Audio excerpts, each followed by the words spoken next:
You see, shampoo. So, I don't know if you can see it, but I'm wearing a spiral necklace. And this spiral necklace has some lore, has some history. I got it on a TikTok shop for like, what, $2 fucking dollars? When I was like 16 and I had my spiritual awakening, whatever you call that. And it should be noted, spiritual awakening, that goes hand in hand with trauma education for me, because it was how I learned about trauma. And those two, I learned at the same time. And, you know, I'm not perfect. I used fast fashion, and I bought something to signify evolution as a human being through what was probably the most unethical means. That's quite a fucking paradox. And I have mixed moral feelings about it, because on the one hand, I was 16. Only had like $5,000 to my name from 10 months working at Baskin Robbins and about to go into debt for school. And I saw it and I was like, oh, this is beautiful, and it's a fucking steal. It actually kind of was a steal, because I know it was probably not made the most ethical way. And I think it's this one thing signifies so fucking much about not just myself and the literal spiral, but how I got this spiral within the context of the world that we're currently in. Within a world that on the surface idea, depending on where you're born, how the circumstances you're born into, I see it as we're all born into a game, right?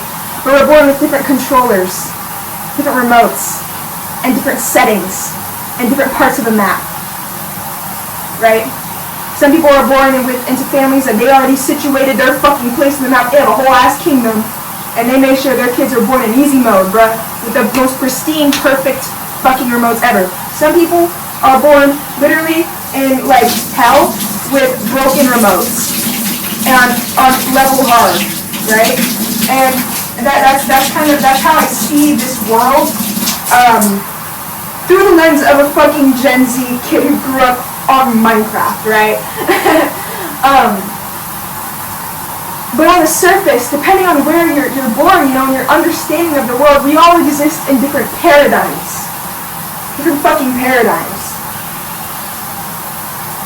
And so how I perceive of reality is probably not how you perceive of reality. It's definitely not how the people I'm living with perceive of reality.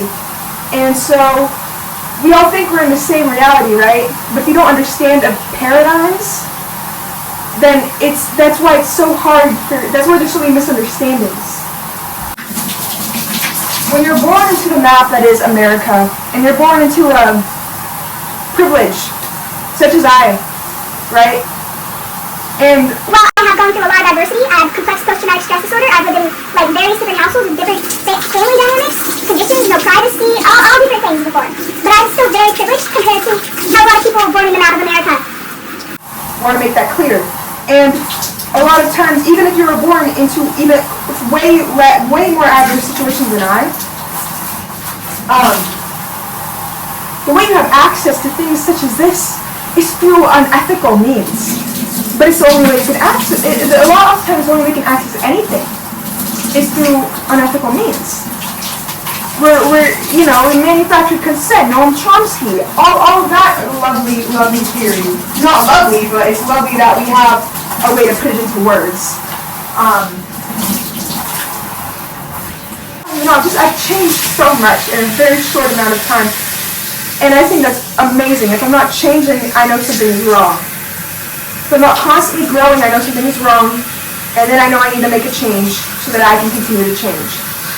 Basically, that is my life fucking principle, and this symbolizes it, right? This fucking $2 fucking metal is turning like colors spiral necklace from TikTok shop, but it's also just a picture of the context of the world I exist within.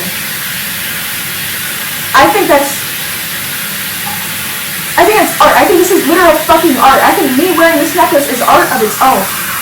I think art is all around us in that way.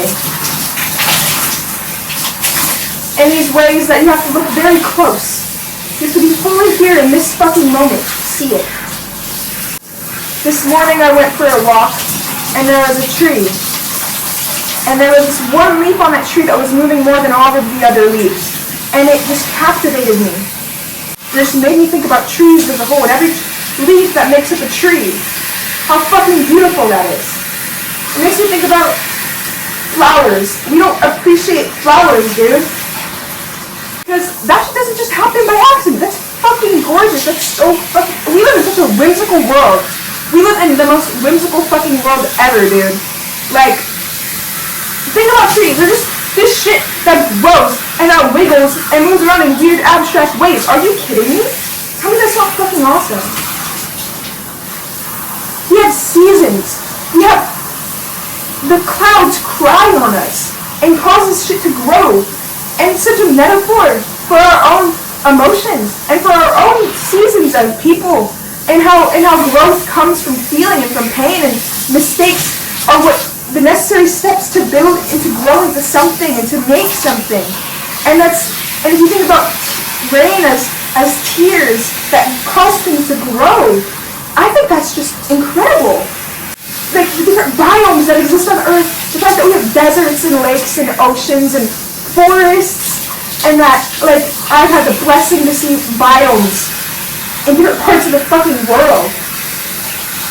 It's so fucking incredible.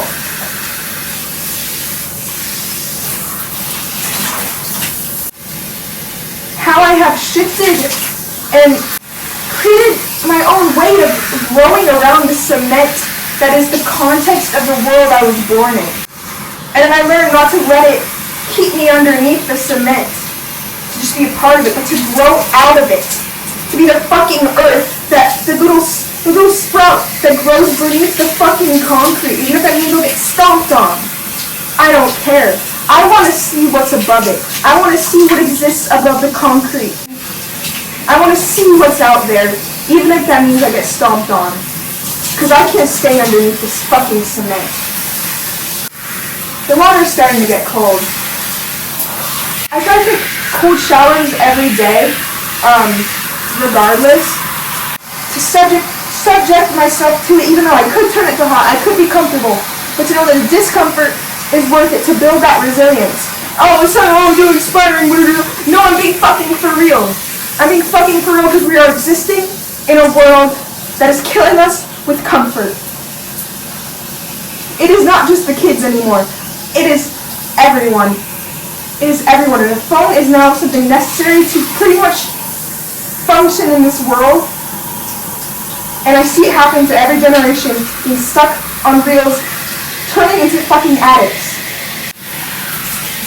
You might say, don't compare that to addiction, but it's stealing our fucking lives.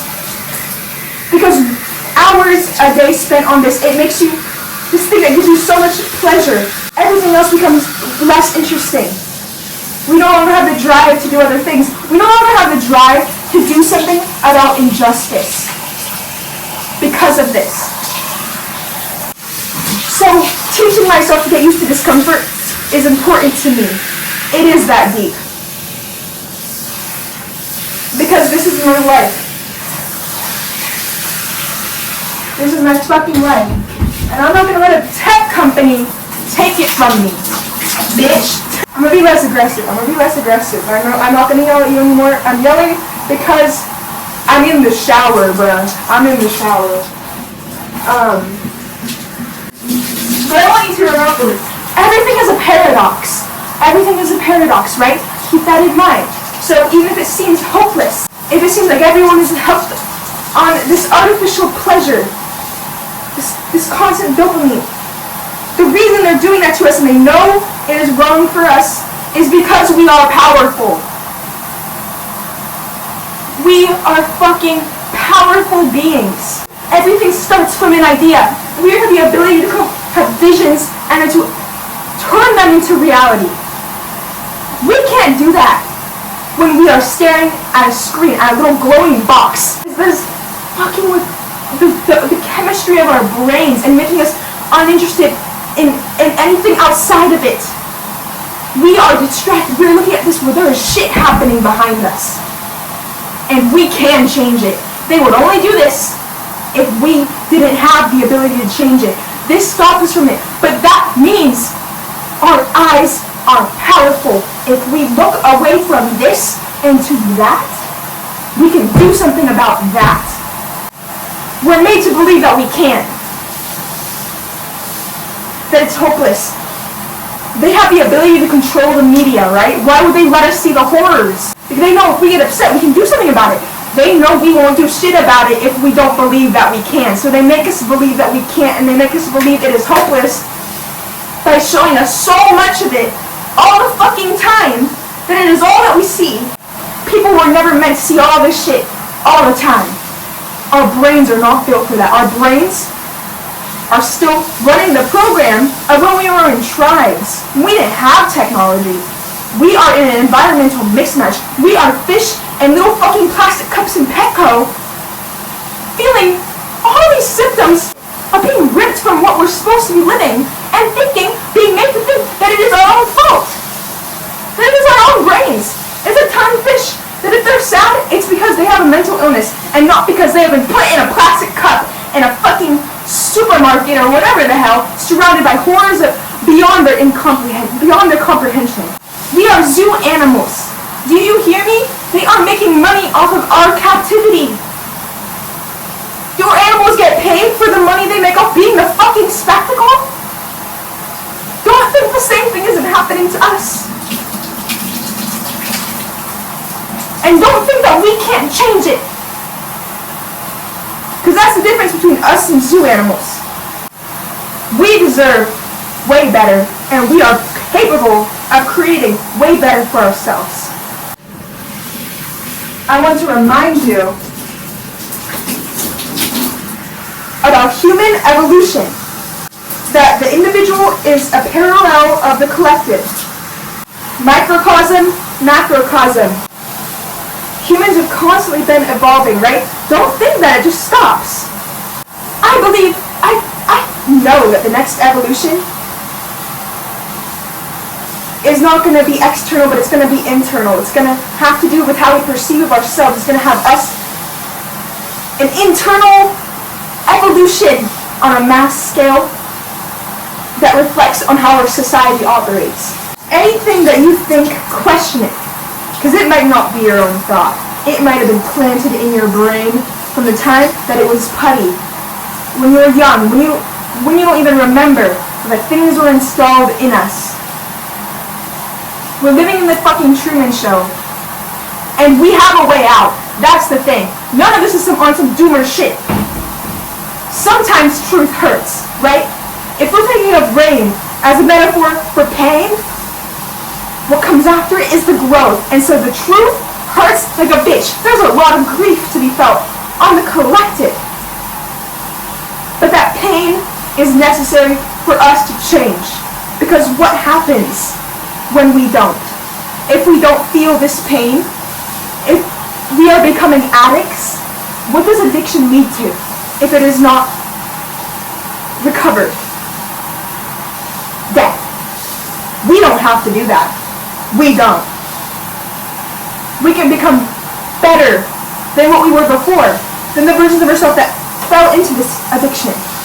That is what this is. This is an opportunity of not even of a lifetime, but of a fucking universe.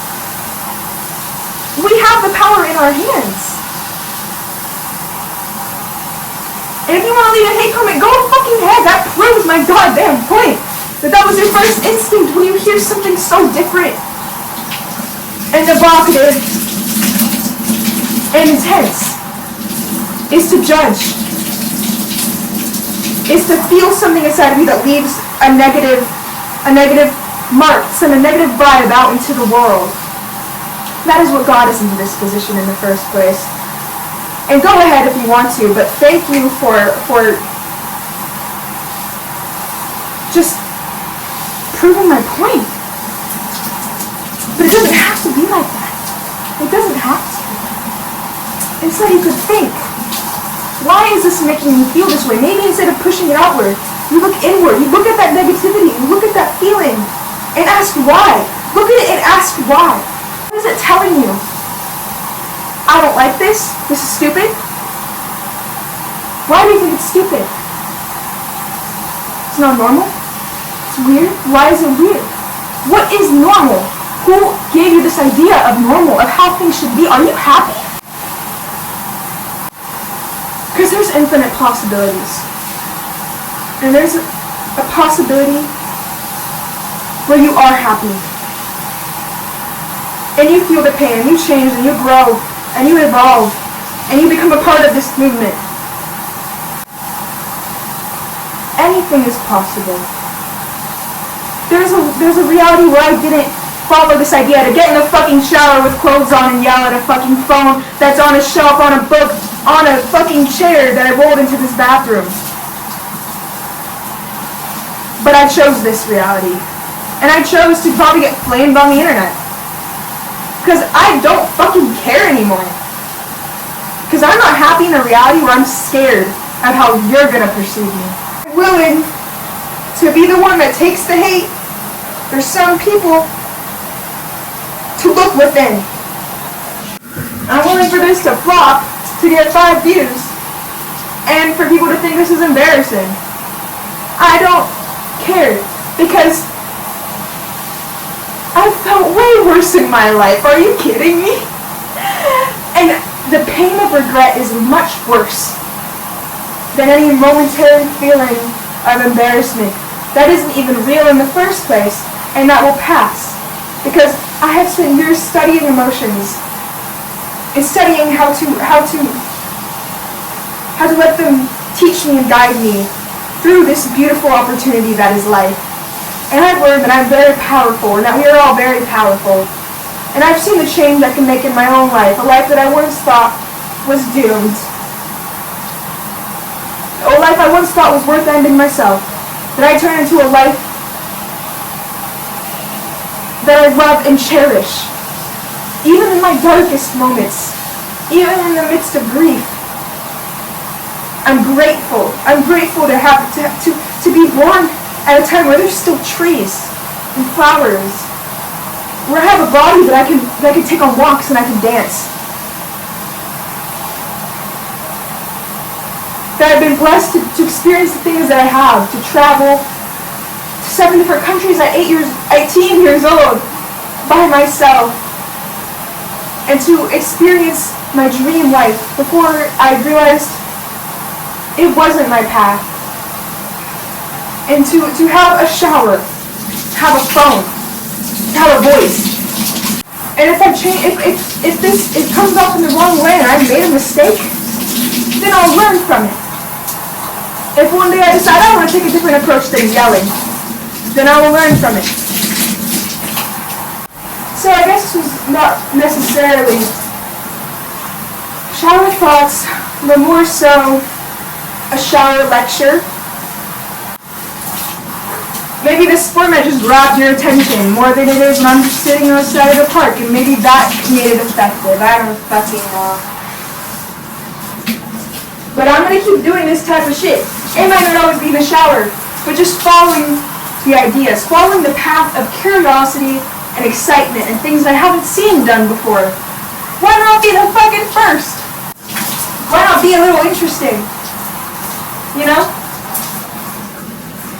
Why not be a little fucking intense and passionate? Huh? Why stay quiet? I saw something today that was like, if you ever feel like a scared animal, remember that you are a scared animal, and that awoken something within me. Something I already knew but forgot, and it just came up again. And I want to remind you of that. That we're animals. That's not an excuse to act in ways that are unkind to other animals, because you have to take into context that we are animals within this context, with the awareness that we have. And I hate that I think it's strange, and more so of a bypass, to use this knowing that we are animals as justification to commit atrocities, to be violent, to hurt others, to force others, but rather to understand ourselves, that our primal instincts, and to act differently with that understanding instead of using it as an excuse, right? Using understanding I am a scared animal to be kind to yourself, to understand it as normal, and to not shame yourself, and to then act accordingly. Okay, yes, I feel like there's a tiger chasing me every single day I have to go to work. I'm in a constant fight or flight survival mode. But it doesn't look like fight or flight's more of a freeze, right? A functional freeze is what a lot of people are dealing with. Because you're an animal in a situation you should have never been in. But you can't necessarily just snap your fingers and change the world. What you can do is change how you talk to yourself and you treat yourself. You can be kind to yourself. You can give yourself grace and see how much that changes.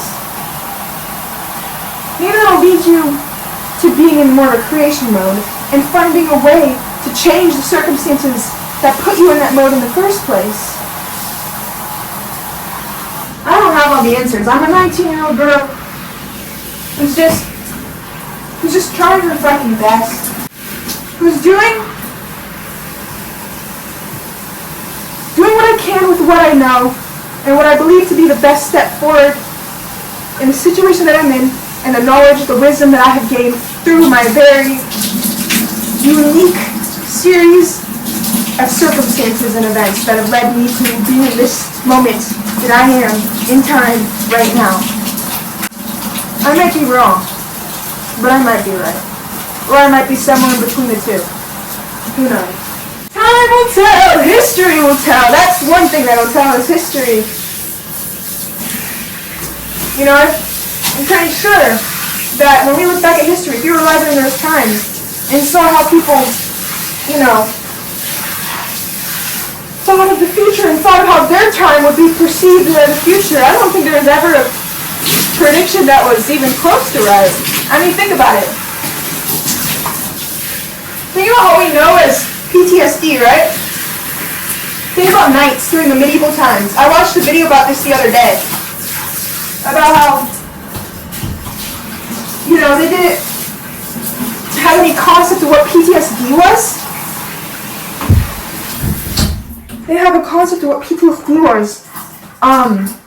And all the writings of the experience of what was obviously PTSD were like these glorious like poems. I forgot what they called them at the time, but it was all like, you know, serving the narrative of the time. Of course. So in the time that we're in right now, don't think that everything that's going on right now is going to be perceived the way we think it will in the future. I'm telling you, all the atrocities that we hear about in history, the Holocaust, slavery, it was legal. if you didn't know that. People who were against it or did anything about it were criminals at that time. Think about that. Think about that, what it means in the context of today, of what you're hearing by mass media. And where do you get your information? Follow the fucking money. Who's paying? Where's the money behind the sources that you're hearing about what's happening in the world? And know that there is hope. And even one person's hope can change the world, can create a ripple. Because that's what we are. We are a part of a mass collective consciousness. I saw a study the other day about how one person's thoughts or meditation or their state can affect the people around them and how their brains are looking and stuff. And I'll put the link to it in the video maybe because I'm describing it horribly. And obviously I'm telling you to check your sources. Me being a random bitch in the shower is not the best source, right? Don't even trust everything that I'm saying. But know that you can make a difference. If I made a difference for you with this video or with any of my other videos, know that you can too. Do something you always wanted to fucking do. Just create an experiment for yourself. See this life as an experiment of what you can do. How far, maybe if you did see yourself as powerful, what could you do? Please do not take that in the wrong way. Remember, I am you, you are me. If I hurt you, I am hurting me. Because what is beneath the self? I need to, hold up. Cold shower, right? I forgot to do the cold part of the shower. What we call ego. What is beneath that? In between your thoughts, what is there? An energy and awareness that exists within all of us. Me proving to you that I take a cold shower, you can't feel it. You don't know I could be lying to you. This could be so hot and comfortable. And I could be lying. You are worth the discomfort. Seriously, I don't have to do it for long as I just do it. And when I just said it, while I was doing that, this triggered something in me. Why am I doing this in the first place? Why do I care? Why am I putting we have life force energy, right? Every day we have a certain amount of energy. Why am I putting it into this? When I could be putting it into something that's just my own personal gain, right? I could be using this to make a video about my art, about something that would only boost my life. But that's the thing, I can't unknow something. And I know that we are all connected. And I know that I'm connected to the children in a war-torn area, and I'm connected to everyone. And while I can only really control what I do, right? And I have to have balance in this so I don't lose myself. You see, because if I don't take care of myself, who will? So I gotta do that. I gotta take care of myself first. But I can't neglect this knowing that I am you, too. And I have happened to have such a strange life experience that led me to these understandings at such a young fucking age that I have to share it. If I don't share it, I feel a fucking gnawing guilt within me. See what happens if I try. Alongside building my own life. Because I can't pour from an empty cup. I know for so long, nothing made sense. I've been in many paradigms. I grew up in a fucking conservative family. I woke up when I was like in middle school to that being a fucking lie. I became very vegan and like all this shit, a liberal, and then at a certain point I realized even that is just the same damn thing. Same damn thing, different aesthetic. Just not adding fuel to the fire, but it's not doing shit about the fire. And I went even further left, and then I had a spiritual awakening, and I learned about trauma, and I learned about life went from black and white to color, okay? And you can think things make sense because you're told all these different ways of explaining the way things are, right? Conservatives have a way of explaining the way things are. Liberals have a way of explaining the way things are. Every single different religion does. Everyone can give you a reason, right? So there's various different forms of truth and different paradigms. But no matter which one I looked into, nothing settled that feeling that something was wrong and I didn't know what it was. That feeling is gone now. It makes sense. And the thing is, when things make sense, that doesn't mean it's gonna feel good. Look, that child part of ourselves wants to have an answer that gives them comfort and security. That doesn't exist, actually. It doesn't.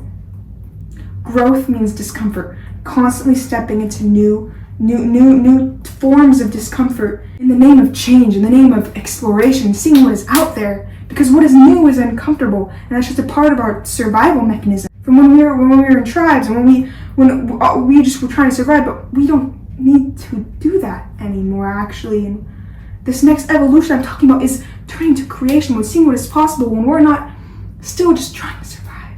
Because we have all the resources, right? It's just not distributed, right? We have enough houses to house everyone. We have enough food to feed the world. But people are starving. So many people are homeless. It doesn't have to be that way. There's a direct link to crime and poverty. We could eliminate poverty. There's a reason we don't. And the reasons behind all these things are quite complex, but at the same time simple. It's complex because it shows up in a variety of different ways, but deep down it comes from the same root. I kind of see it as a link between the whole concept of self-actualization within the self and how that is reflected in the collective, and how it all stems from this idea of separation. But we are all connected.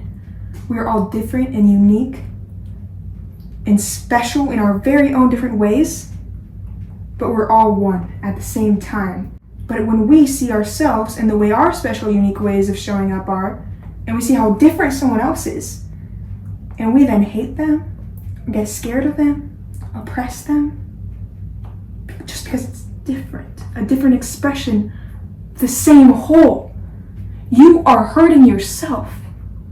And that is what is happening all around.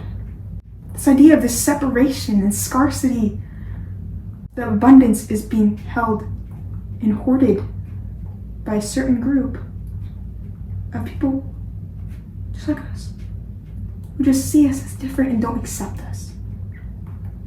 The different ways that we show up, or think that we just don't deserve it. I can't explain or really even comprehend how someone's mind could do that. But it doesn't change the fact that that is what has happened. And it doesn't change the fact that we can change it. They don't want us to. Any part of you that's like, that's like a far reach right there, they did that. They put that into your mind to think that it isn't possible. But it becomes possible as soon as we see it as possible. And I'm not going to tell you how it's done. But I know that it starts with knowing it is possible. When you want to opt out, the word that starts with an S, you know what I mean? For me at least, the only way to get out of that is to know it's possible that I can. And I can create a life for myself where I want to live. And I see it as the same with humanity. In fact, every single issue I thought I could never get myself out of was only possible as soon as I saw it as possible. It's the same with manifestation. All this shit about manifestation, bruh. Are they lying? No! But you think it can only apply to individual? No, it can apply to the collective. Because we're all one. And if we understand that power and apply it on the collective, the shit we can achieve is beyond what we can even imagine. Because even me with this insane hope that I have, even I can't imagine what that would look like, because I have grew up my whole life in a world that is underneath the cement that I was talking about earlier. There's a lens over your eyes that has been put there since birth, and I'm trying to help you find the way to remove it.